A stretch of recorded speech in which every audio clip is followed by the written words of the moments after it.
日本語ラーニングキャストはじめの一歩、ナビゲーターのゆうきです。アシスタントのあいみです。ゆうきさん、この前のひらがなとカタカナの回すっごくためになりました。なんかリスナーさんからの反応も良かったみたいですね。そうみたいだね。たくさんの人に聞いてもらえて本当嬉しいよ。さて、あいみさん、はい。ひらがなとカタカナを覚えたら次に何をすべきだと思う？うーん単語をたくさん覚えるとかですかね。うん、それも大事だね。でもね、僕がおすすめするのは、はい。まず日常の挨拶表現をマスターすることなんだ。挨拶、おはようございますとかこんにちはとかそういうのですか？そうそう、それ。なんでだと思う？えーっなんでだろう。すぐに使えるから？大正解。そうなんだよ。挨拶を覚える一番のメリットはね、うんうん。覚えたその日からもうすぐに人とコミュニケーションが取れること。これってすごく大きな一歩だと思わない？確かに、日本人の友達とかお店の人に「こんにちは」って言えたら相手も「お」って思ってくれそまさにまさに。この人は日本語に興味があるんだなって、もう一瞬で伝わる。う。すごい。最高の自己紹介になるんだよ。でもゆうきさん、ちょっと心配なことが。うん、何かな？「こんにちは」って言った後、もし相手から日本語でわーって話しかけられたらどうしようって、なんか会話が続かないのが怖いです。それね。すごくよくわかるよ。みんなが通る道だ、本当に。でもね、心配しなくていい。うん。ここでの目標は、完璧な会話をすることじゃないから。違うんですか？うん。目標は、日本語を実際に口に出して使うこと。実際に使う。そう。そして、自分が居心地いいなって感じる安全地帯。つまり、コンフォートゾーンから、ほんの少しだけ踏み出すことなんだ。そっか。会話を続けるんじゃなくて、使ってみるがゴールなんですね。その通り。最初はドキドキして、ちょっと居心地が悪いかもしれないけど、うんうん。でもそれに慣れた時、君のコンフォートゾーンは確実に広がってるから。最初の一歩が一番大変だけど、気楽に行こはい。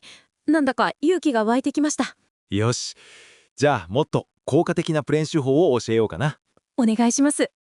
これらの挨拶を覚えるとき、必ずひらがなで何度も書いてみてほしいんだ。書く練習ですね。ただ覚えるだけじゃダメなんですか？うん。書くことにはね、2つ大事な効果があってね。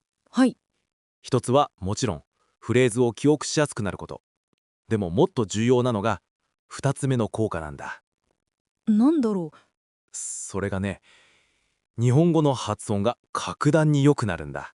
へえ。ひらがなって一つ一つの文字が音を表す、いわば発音記号なんだよ。なるほど。だからテキストにもローマ字から早く卒業しようって書いてあったんですね。その通り。例えば、おはようございますって書くとき、はい。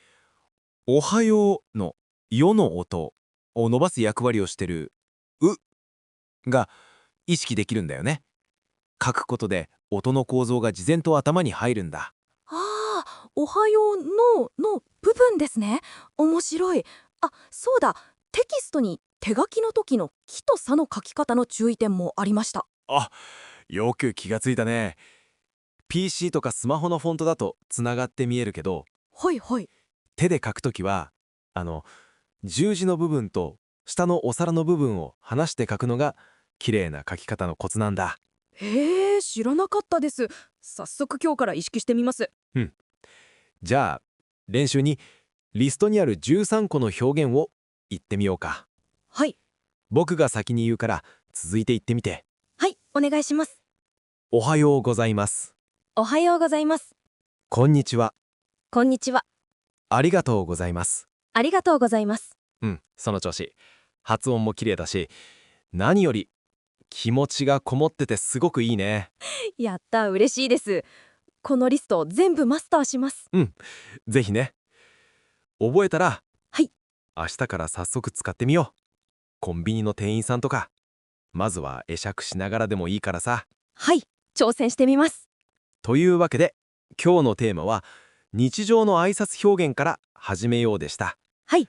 大切なのは、そう、完璧じゃなくてもいいから、とにかく使ってみる勇気。ちょっとの勇気が私たちの日本語の世界を広げてくれるんですね。その通り。さて、ここでリスナーの皆さんにも、ちょっと考えてみてほしいことがあります。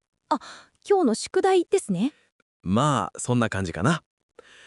あなたが日本語で最初に使ってみたい、あるいは使ってみた挨拶はどれですか？うんうん。そして、それを誰に、どんな気持ちで伝えたいですか？ぜひね、あなたの初めの一歩について考えてみてください。素敵な質問。私も考えちゃいます。それでは、また次回の初めの一歩でお会いしましょう。ナビゲーターのゆうきと、アシスタントのあいみでした。またね。